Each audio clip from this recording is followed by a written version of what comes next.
خداوند یسوع مسیح کے مبارک اور مقدس نام میں آپ سب کو میری طرف سے بہت زیادہ سلام۔ خداوند کا کلام سننے کے لیے تیار ہیں؟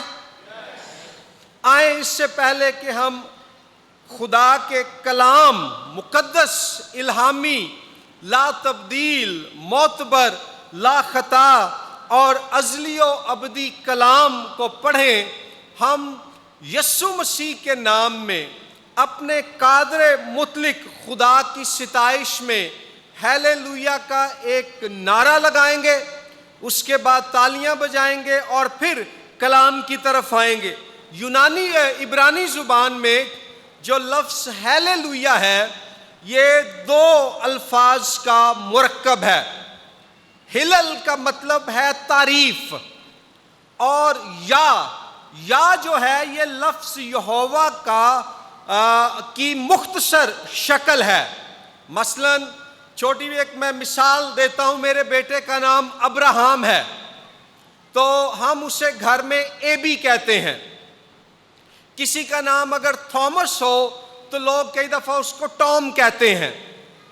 تو ایک پراپر نیم ہوتا ہے اور ایک اس کی شارٹ فارم ہوتی ہے، ایک باضابطہ نام ہے اور دوسری اس نام کی مختصر شکل ہے۔ خدا کا باقاعدہ نام یہوہ ہے، لیکن یہودیوں نے یہوہ نام کی ایک مختصر شکل بھی استعمال کرنا شروع کی جو تھی یاہ، یہ الف ہے یاہ، تو ہیلیلویا اس کا مطلب ہے یہوہ کی تعریف ہو۔ تو میں پہلے ہیلیلویا کہوں گا، پھر آپ کی آواز اور روحانی جوش سے پتہ چلنا چاہیے کہ آپ کس قدر دل سے، سچائی سے یہوہ کی تعریف کے قائل ہیں۔ ہیلیلویا! آئے ہم اپنے یہوہ خدا کے لیے زوردار تالیاں بجائیں۔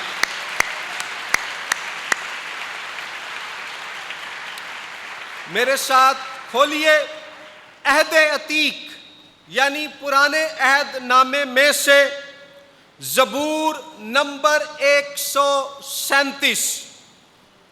زبور number 137، Psalm 137 in the Old Testament۔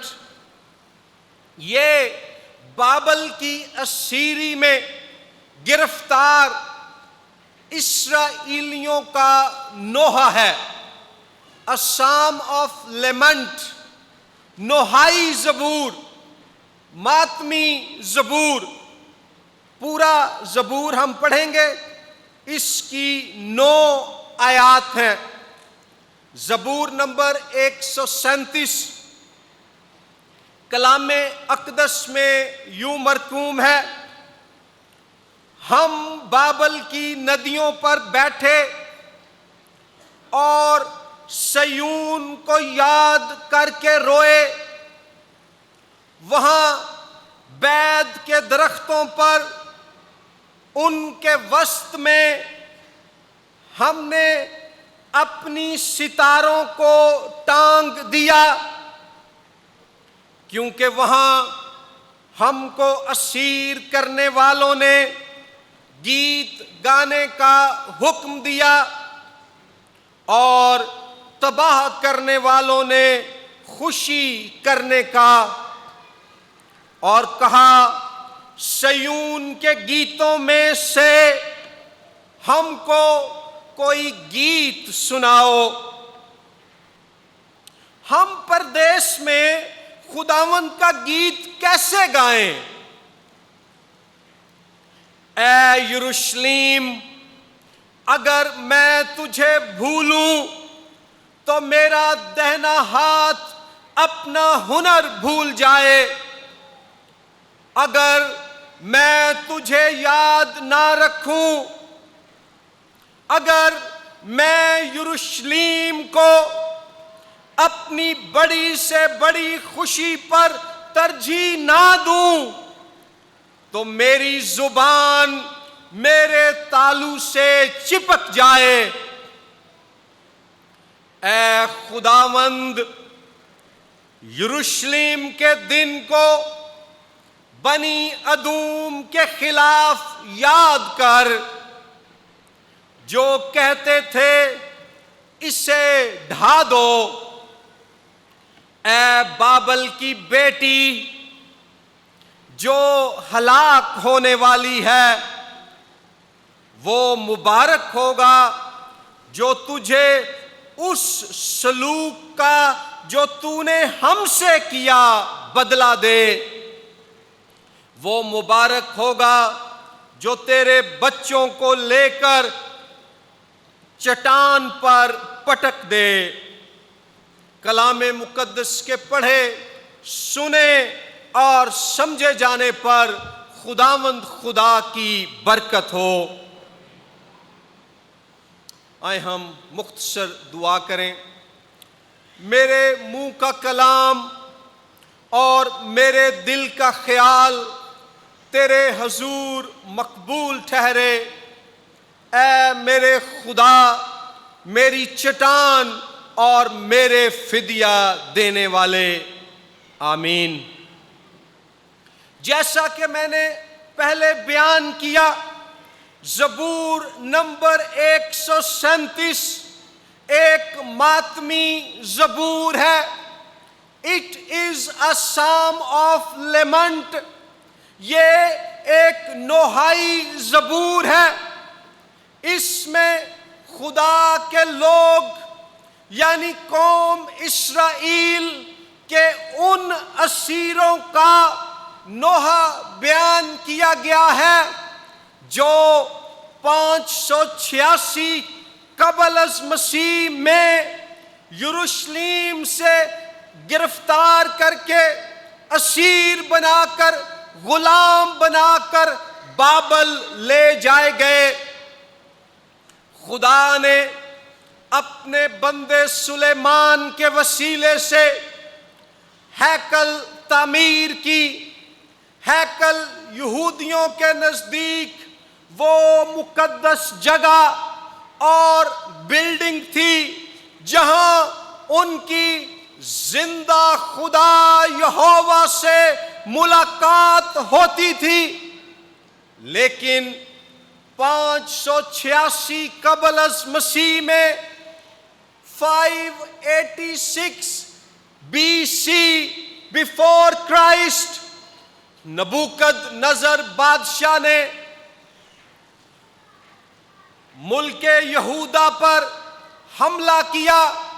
شہر یروشلم میں وہ اپنی فوجوں کو لے کر داخل ہو گیا اور اس نے خدا کے گھر سلیمان کے وسیلے سے بنائی ہوئی ہیکل کو تباہ و برباد اور مسمار کر دیا، اور یہودیوں کی ایک بڑی تعداد کو سینکڑوں میل دور بابل کی سرزمین میں اسیر بنا کر لے گیا۔ آج کے زمانے میں بابل کا جو علاقہ قدیم علاقہ تھا، آج کے زمانے میں وہ موجودہ عراق کا ملک ہے۔ جب یہودی لوگ وہاں پر اسیر بنا کر لے جائے گئے اور 70 سال کم از کم وہاں اسیری میں گزارے، تو اس زبور میں شاعر خدا کے روح القدس کی ہدایت اور الہام سے بابل کی اسیری کے زمانے کو بیان کرتا ہے اور بتاتا ہے کہ وہ کس قدر غم، اداسی، نقصان کے احساس خدا اور اس کے مقدس شہر اور اس کی مقدس ہیکل سے دوری کے عذاب میں مبتلا رہے۔ یہ زبور 9 آیات پر مشتمل ہے اور اسے 3 حصوں میں تقسیم کیا جا سکتا ہے۔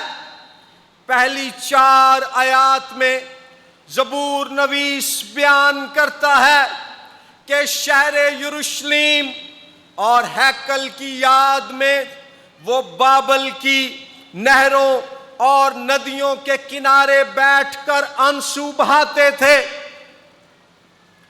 آیت نمبر 5 تا 6 میں زبور نویس اس بات کا عزم، عہد اور ارادہ کرتا ہے کہ چاہے خدا کے لوگ بڑی سے بڑی غلامی میں بھی ہو، نہ تو وہ یروشلم شہر کو جو خداوند کا شہر ہے بھولیں گے، اور نہ ہی یروشلم سے بڑھ کر کسی اور شے کو ترجیح دیں گے۔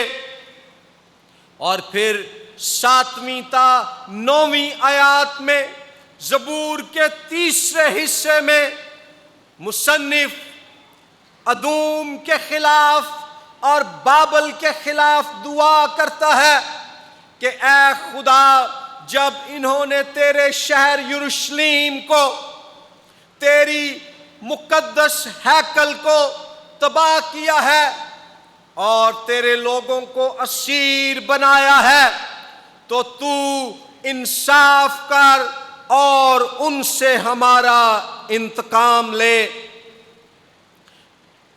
اور آج بھی یہودی لوگ زبور 137 استعمال کرتے ہیں۔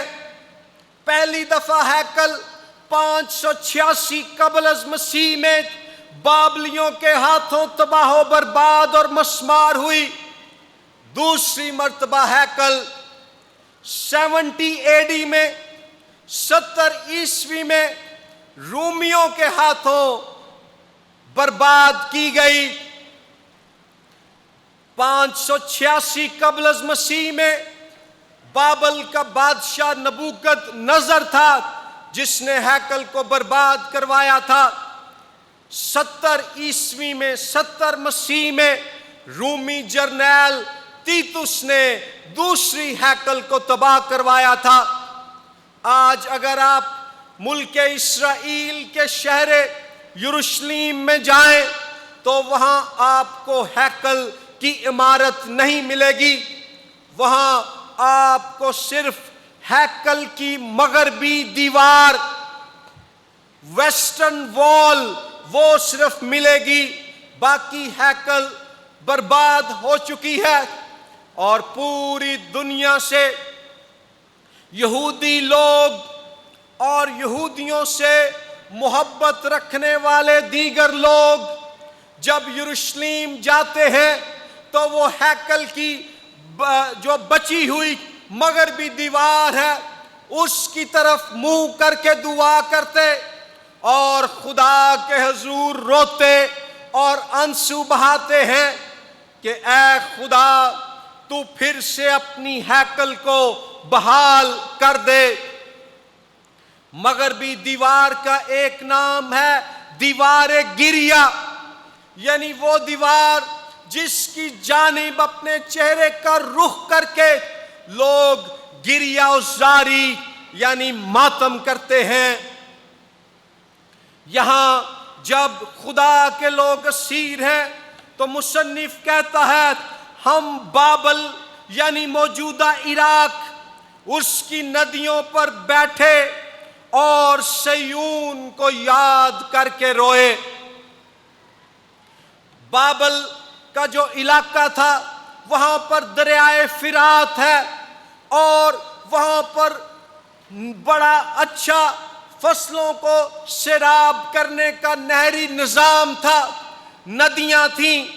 اور یہودی لوگ جب اسیری میں ہیں، جب انہیں اپنے ملک کی یاد ستا رہی ہے، مقدس سرزمین کی یاد ستا رہی ہے، مقدس سرزمین میں مقدس شہر یروشلم کی یاد ستا رہی ہے، اور مقدس شہر یروشلم میں خدا کی مقدس ہیکل کی یاد ستا رہی ہے، لیکن وہ بے بس ہیں، وہ مجبور ہیں، وہ کچھ کر نہیں سکتے۔ تو بابل کی ندیوں کے کنارے وہ بیٹھ کر آنسو بہاتے ہیں، وہ ماتم کرتے ہیں، وہ گریہ زاری کرتے ہیں، اور لکھا ہے کہ صیون کو یاد کر کے روئے۔ صیون یروشلم کا ایک اور نام ہے۔ اور پھر وہ بتاتا ہے کہ وہاں بید کے درختوں پر ان کے وسط میں ہم نے اپنی ستاروں کو ٹانگ دیا۔ ستار ایک ساز کا نام ہے۔ یہودی لوگ جب یہوہ خدا کی ستائش کرتے تو وہ ستار بجاتے، لیکن مصنف بتاتا ہے کہ ہمارے دل اس قدر غمگین تھے، ہماری جان اس قدر اداس تھی، ہم اس قدر ٹوٹے ہوئے، بکھرے ہوئے، گرے ہوئے، ستائے ہوئے اور کچلے ہوئے تھے کہ ہم نے ستار بجا کر گیت گانے کی بجائے ان ستاروں کو درختوں کی ٹہنیوں پر لٹکا دیا۔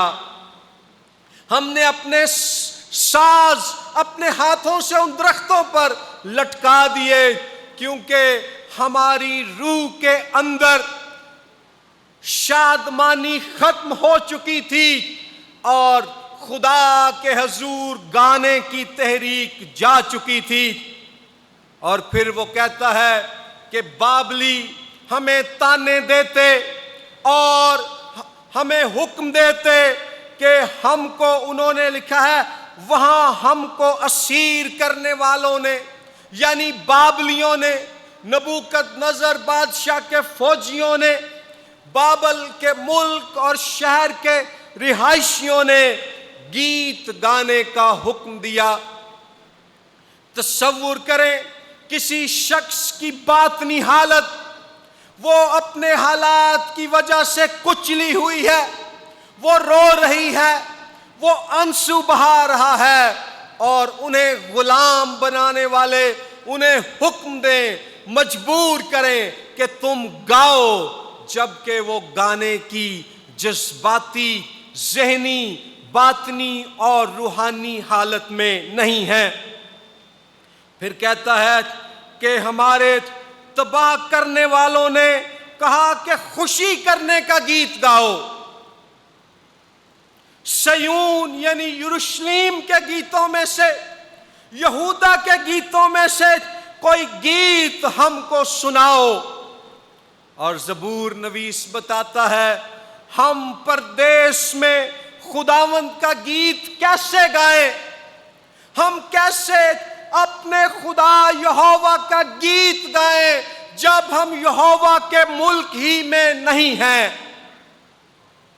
جب ہم ان بے دینوں کے، ان بت پرست ظالم بابلیوں کے ملک میں ہیں جو یہوہ خدا کو مانتے ہی نہیں ہیں، جو اس کے قدوس نام کا مذاق اڑاتے ہیں، جنہوں نے اس کی ہیکل کو تباہ کر دیا، جنہوں نے اس کے اسیر و اس کے لوگوں کو اسیر بنا لیا۔ کیسے ہم ان کے حکم پر گیت، اور وہ بھی پھر خوشی کا گیت گائیں؟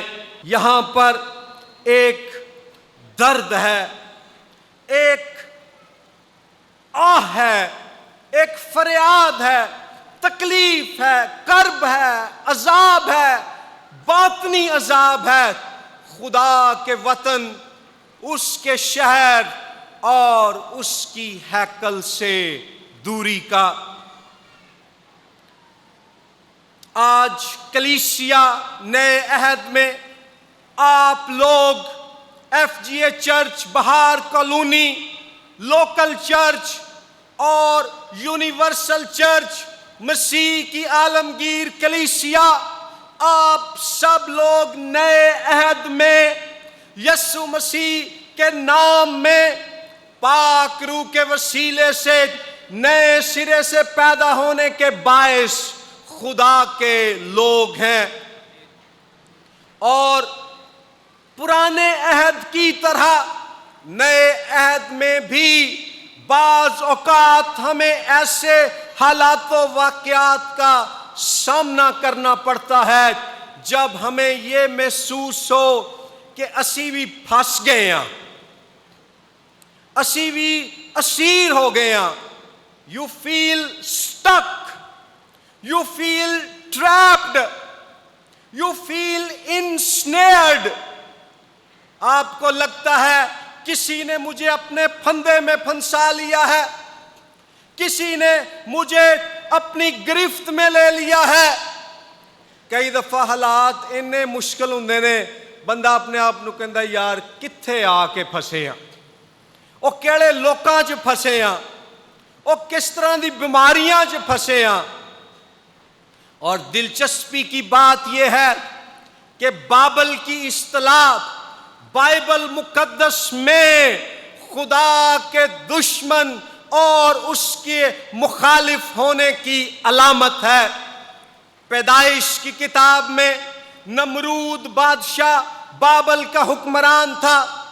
پیدائش 11ویں باب میں بابل کے مقام پر انہوں نے کوشش کی کہ خدا کے مقابلے میں اتنا بڑا برج یعنی مینار بنائیں کہ ہم اس تک پہنچ جائیں. خدا نے ان کا مقابلہ کیا، انہیں سزا دی، ان کی زبانوں میں تفریقہ ڈال دیا، وہ پوری دنیا میں بکھر گئے. پھر 586 قبل از مسیح میں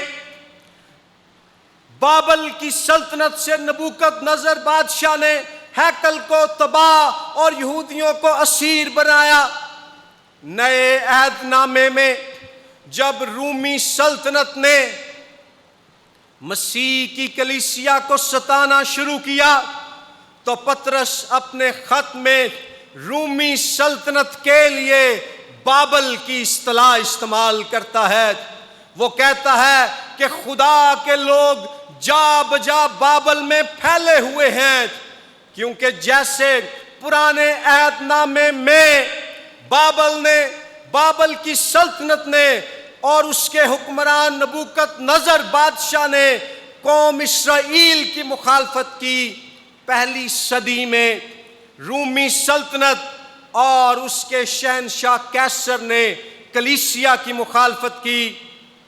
پھر مکاشفہ کی کتاب میں رومی سلطنت کے شہر روما کو بڑا شہر بابل کہا گیا ہے جو ہر طرح کی بت پرستی اور برائی کا گڑھ ہے.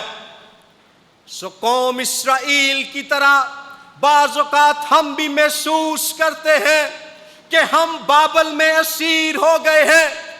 دشمن نے، اس کے لوگوں نے، اس کی قوتوں نے ہمیں اپنے شکنجے میں لے لیا ہے.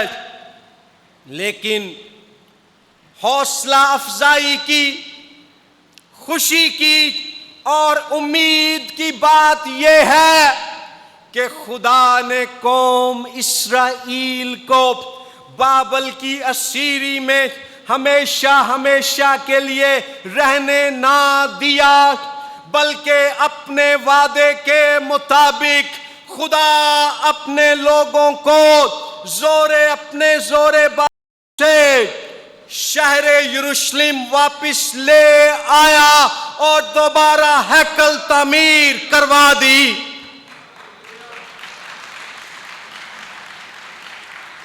اور ایسے ہی ہم جو بابل یعنی گناہ اور موت کی، شیطان اور اس کی بدروحوں کی غلامی میں تھے، خدا نے ہمیں روحانی موت، گناہ، نا امیدی، مایوسی میں رہنے نہیں دیا، بلکہ اس نے یسوع مسیح کو بھیجا. اس نے خدا کی بادشاہی کی منادی کی. وہ گرفتار ہوا، مصلوب ہوا، مر گیا، لیکن تیسرے دن مردوں میں سے جی اٹھا اور اعلان کیا کہ دیکھو میں مر گیا تھا مگر اب زندہ ہوں اور عبدالآباد زندہ رہوں گا.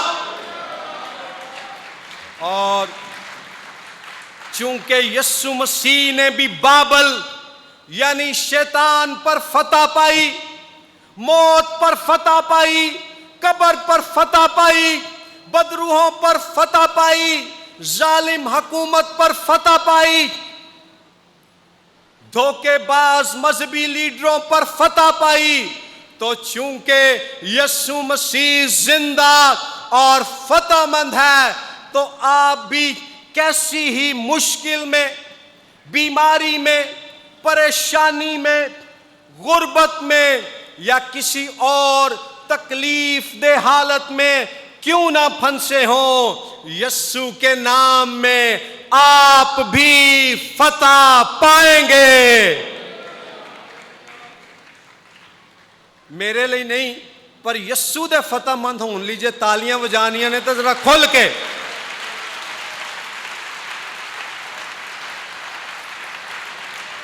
اس کے بعد پھر آیت نمبر 5 اور 6 میں زبور کے دوسرے حصے میں جب وہ اسیری میں ہے تو مصنف اپنے عزم کا اعلان کرتا ہے۔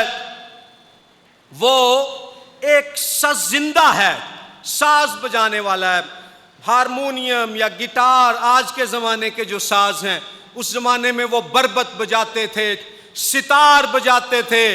وہ کہندا ہے اے یروشلیم، خدا دے شہر، خدا دی ہیکل، خدا دی بادشاہی، جے میں تینوں بھول جاواں تے پھر میرا سجا ہاتھ ساز بجانا بھول جے۔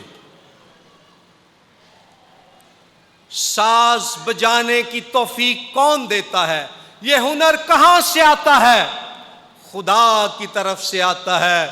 کہندا ہے یہوہ خدا، تیرے مقدس شہر یروشلیم کو بھولنا میرے لیے پھر ایسے ہو کہ مجھ پر یہ لعنت آ جائے کہ جو ہنر، جو برکت، جو نعمت، جو گفٹ تو نے مجھے دیا ہے میں وہ گفٹ بھول جاؤں۔ شاید آپ کو موسیقی، پریچنگ، ٹیچنگ، پریکٹیکل کام چرچ میں، اکاؤنٹس، نرسنگ، مدرہڈ، فادرہڈ، جو بھی نعمتیں خدا نے آپ کو دی ہیں، وہ کہہ یہ رہا ہے کہ میری سب سے بڑی برکت اور نعمت جو میرے پاس ہے، اے خدا یروشلیم کو بھولنا ایسا ہی ہے کہ وہ نعمت مجھ سے جدا ہو جائے۔ اور پھر وہ یہیں تک نہیں رہتا، وہ کہتا ہے اگر اے یہوہ میں تجھے یاد نہ رکھوں، اپنی بڑی سے بڑی خوشی پر ترجیح نہ دوں، تو میری زبان، ٹنگ میرے تالو سے چپک جائے، یعنی مجھ سے بولا نہ جائے۔ غور کیجئے، جب انسان کو فالج ہوتا ہے تو اس کے بازو متاثر ہوتے ہیں، اس کا دایاں بازو، بایاں بازو کام کرنا چھوڑ دیتا ہے اور وہ بول نہیں سکتا، یا اس کی جو زبان ہے اس میں بولنے میں فرق آ جاتا ہے۔ یہاں مصنف اپنے دہنے ہاتھ کا بھی ذکر کرتا ہے کہ وہ کام کرنا چھوڑ دے، اور اپنی زبان کا بھی ذکر کرتا ہے۔ دوسرے الفاظ میں وہ کہہ رہا ہے کہ اے خدا جے میں تیرے شہر یروشلیم نو بھول جاواں اور تینوں یاد نہ کراں اور تیری خوشی تے اپنی خوشی نو ترجیح دواں، تے پھر اے دے تو بہتر ہے کہ مینوں فالج ہو جائے، میں مفلوج ہو جاواں، میں اپاہج ہو جاواں، میں کچھ اور کرن دے لائق نہ رواں۔ پوائنٹ یہ ہے اس کے لیے کہ the top most priority in my life is to worship Yahweh and follow him۔ میری زندگی کی سب سے بڑی ترجیح، میری زندگی کی سب سے بڑی خوشی، میری زندگی کا سب سے بڑا ارادہ یہوہ خدا کی عبادت کرنا اور اس کے کام کو کرنا ہے۔ اس کے لیے تیار ہیں؟ اور نئے عہد میں یروشلم سے مراد ہے خدا کی بادشاہی۔ بطور کرسچنز، کلیسیا، ہمارے لیے یہ چیلنج ہے کہ یروشلم شہر جہاں داؤد بادشاہ کا تخت تھا، جہاں خداوند یسوع مسیح کا تخت ہوگا جب وہ اپنی دوسری آمد میں آئے گا، یروشلم شہر زمین پر خدا کی بادشاہی یعنی اس کی حکمرانی کی علامت ہے۔ یروشلم شہر خدا کی حکومت کی تصویر ہے۔ مکاشفہ کی کتاب کے 21ویں اور 22ویں ابواب میں بیان کیا گیا ہے، وہ کہتا ہے میں نے شہر یروشلم کو، خدا کے شہر کو آسمان سے زمین پر اترتے ہوئے دیکھا، اور پھر خدا اور اس کا برہ شہر یروشلم میں بادشاہی کرنے لگے۔ یروشلم شہر خدا کی بادشاہی یعنی اس کی حکمرانی، اس کے اختیار اور اس کی مرضی کے پورے کیے جانے کا نشان ہے۔ پوائنٹ یہ ہے آج ہمارے لیے کہ اے خدا، جے میری زندگی چ تیری مرضی پوری نہ ہوئے، اگر میرے خیالات، میرے الفاظ اور میرے اعمال پر تیری حکمرانی نہ ہو، تو پھر اس سے بہتر ہے کہ میں مفلوج ہو جاؤں۔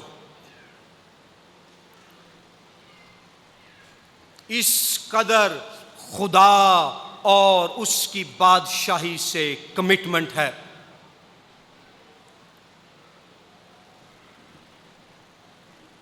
اس قدر کمٹمنٹ ہے، اور اس کمٹمنٹ کا یہ عالم دیکھیں کہ جب یہودی لوگ اسیری سے واپس آ گئے تو اس کے بعد بھی یہ یاد رکھنے کے لیے کہ ہماری ہیکل تباہ ہوئی تھی اور ہمیں ایک غیر ملک میں غلام بنا کے لے جایا گیا تھا، انہوں نے 2 رسمیں آج تک منانا جاری رکھا ہے۔ ہر سال وہ ایک دن مناتے ہیں جس کو کہتے ہیں عبرانی میں تیشا باو، اور وہ اس دن زبور 37 پڑھتے ہیں، اور بتایا جاتا ہے کہ تاریخ میں بھی اور آج بھی کئی لوگ، یہودی لوگ جب اپنے گھر بناتے ہیں تو وہ اپنے گھر کی ایک دیوار یروشلم میں ہیکل کی جانب اس کا رخ کرتے ہیں، اور اس دیوار پر نہ تو وہ پینٹ کرتے ہیں اور نہ ہی کوئی اور طرح کے نقش و نگار بناتے ہیں۔ او اس دیوار نو کچا رہن دیندے نے، ایس یاد چ کہ ایک ٹائم سی جدوں ساڈی ہیکل خدا دے کار نو تباہ کر دیتا گیا سی، اور اپنے گھر میں ہر روز جب بغیر پینٹ کے، بغیر پراپر پلسٹر کے وہ دیوار دیکھتے ہیں تو انہیں یروشلم شہر اور ہیکل کی تباہی یاد آتی ہے۔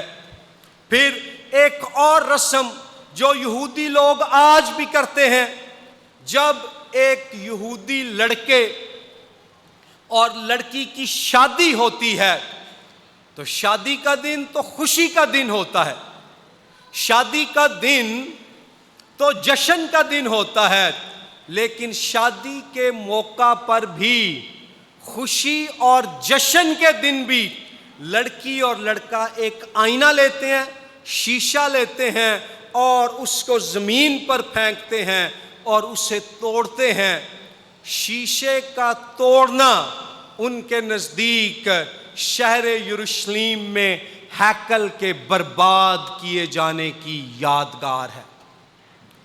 اپنی خوشی کے موقعوں پر بھی وہ اس زخم کو، اس دکھ کو یاد کرتے ہیں جو انہیں لگا جب بابلیوں نے 586 قبل از مسیح میں خدا کی مقدس عمارت کو برباد کر دیا۔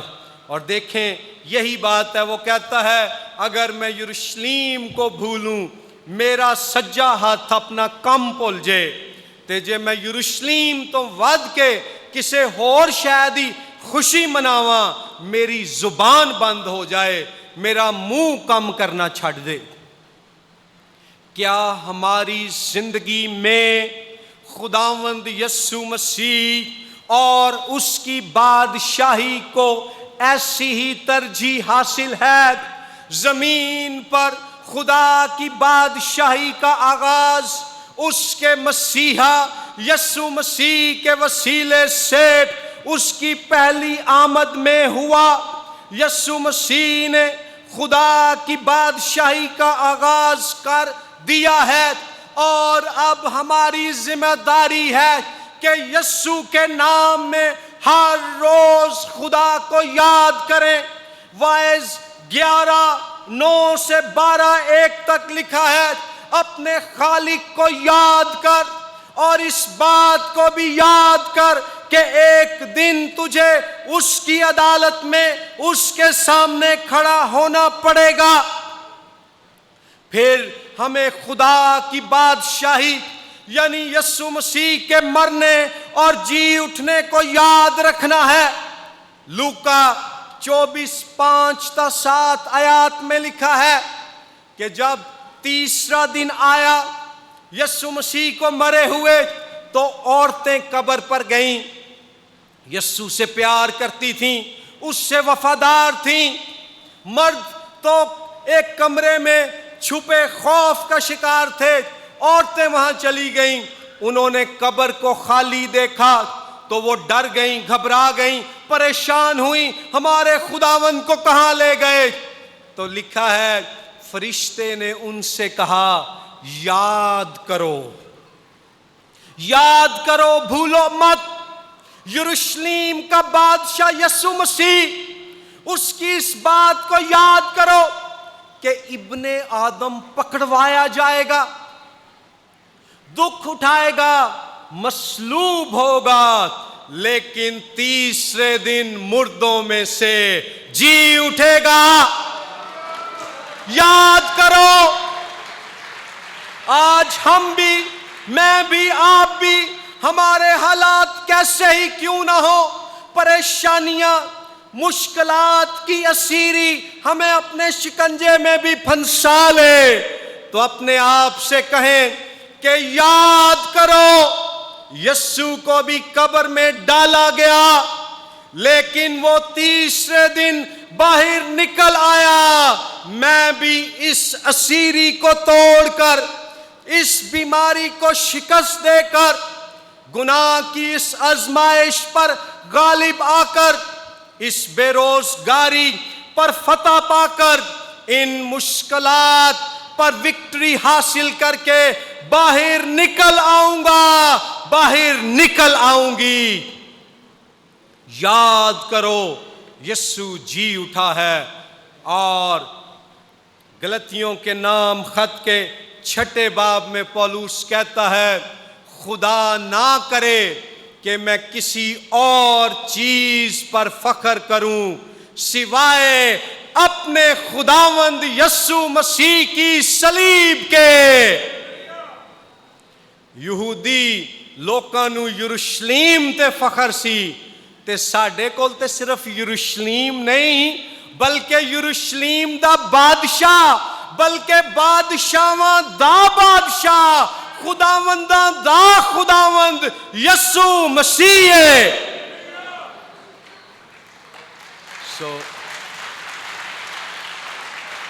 ہم نے بھی یاد کرنا ہے اور یسوع مسیح پر، اس کی بادشاہی پر فخر کرنا ہے۔ اور اپنی بڑی سے بڑی خوشی پر بھی اس کو ترجیح دینی ہے۔ پولیکارپ ایک بزرگ تھا کلیسیا میں، دوسری صدی کا واقعہ ہے۔ اودی عمر 86 سال سی۔ اس سمرنا کا بشپ تھا، موجودہ ترکی میں ازمیر شہر ہے یہ۔ اس کو انہوں نے گرفتار کیا، اس کو انہوں نے کہا یسوع مسیح کے نام کا انکار کر۔ انہوں نے کیا؟ اس نے کہا 86 سال میں نے اس کی خدمت کی ہے، اس نے کبھی مجھ سے دھوکہ نہیں کیا، میں کیسے اپنے منجی اور بادشاہ کا انکار کر دوں؟ انہوں نے اس کے جسم پر موم ملا اور اسے زندہ جلا دیا۔ جب آگ اسے بھسم نہ کر سکی تو اس کے جسم میں چھرا گھونپ کر اسے قتل کر ڈالا۔ انہوں نے تو سمجھا کہ پولیکارپ مر گیا ہے، لیکن وہ نہیں جانتے تھے کہ وہ تو آسمانی یروشلم میں یسوع مسیح کے حضور ہمیشہ کی زندگی اور خوشی میں داخل ہو گیا ہے۔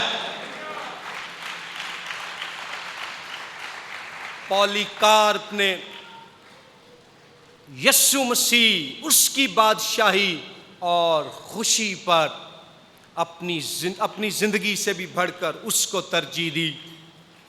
ڈی ایل موڈی بہت بڑا مبشر تھا امریکہ میں۔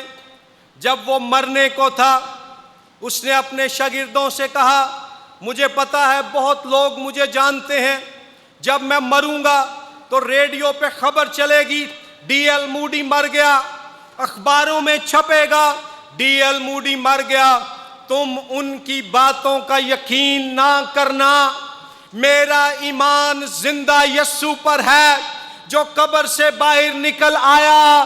جب میں مروں گا تو میں جسم کے اعتبار سے تو مرا ہوں گا، لیکن یسوع مسیح میں اب کی نسبت بھی اور زیادہ زندہ ہوں گا۔ یسوع نے فتح پائی ہے، وہ زندہ ہے، ہم نے اس بات کو یاد رکھنا ہے۔ آپ سٹوڈنٹس ہیں، ایگزامز کا پریشر ہے، اپنے آپ کو بتائیں یسوع زندہ ہے، فتح مند ہے، وہ میرے لیے راستہ کھولے گا۔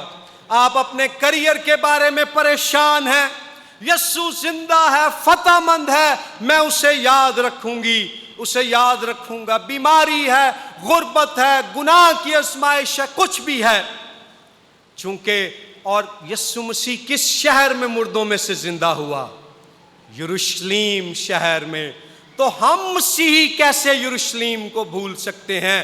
جب ہم کہتے ہیں کہ یسوع کی قبر خالی ہے تو وہ خالی قبر کسی اور شہر میں نہیں، یروشلم شہر میں ہے۔ تو یروشلم کو بھولنا ہمارے لیے تو ایسے ہی ہے کہ جیسے یسوع کے مردوں میں سے جی اٹھنے کو بھول جائیں، تو خدا نہ کرے کہ ہم میں سے کوئی یہ بھول جائے کہ یسوع جی اٹھا ہے اور اس کی قبر خالی ہے۔ ایدے تو بہتر ہے کہ ساڑھی موت ہو جائے۔ اور پھر آخری حصے میں آیات 8 تا 9 میں وہ دعا کرتا ہے ادومیوں کے خلاف۔ ادومی یعقوب کے بھائی عیساؤ کی نسل تھے۔ جب بابلیوں نے اسرائیل پر حملہ کیا تو ادومیوں نے بابلیوں کا ساتھ دیا، اپنے کزناں دے خلاف انہوں نے بت پرستاں دا ساتھ دیتا۔ وہ دعا کرتا ہے کہ اے خدا تو ادومیوں سے بدلہ لے۔ پھر وہ بابل کے خلاف دعا کرتا ہے۔ نئے عہد میں چونکہ عدالت، سزا گناہ کی یسوع مسیح نے اپنے اوپر لے لی ہے، اس نے ہمیں بتایا ہے کہ اپنے دشمنوں کے لیے دعا کرو، بدلہ لینا میرا کام ہے۔ اگر آپ کو کسی نے دکھ دیا ہے، ستایا ہے، ان کے لیے دعا کریں، اے خدا انہیں سمجھ دے، ان کی آنکھیں کھول، انہیں توبہ کی توفیق بخش اور انہیں اپنی طرف مائل کر خدا خود آپ کے لیے لڑے گا، آپ کے لیے عدالت کرے گا اور آپ کے دشمن کا انصاف کرے گا۔ آئیے ہم دعا کریں۔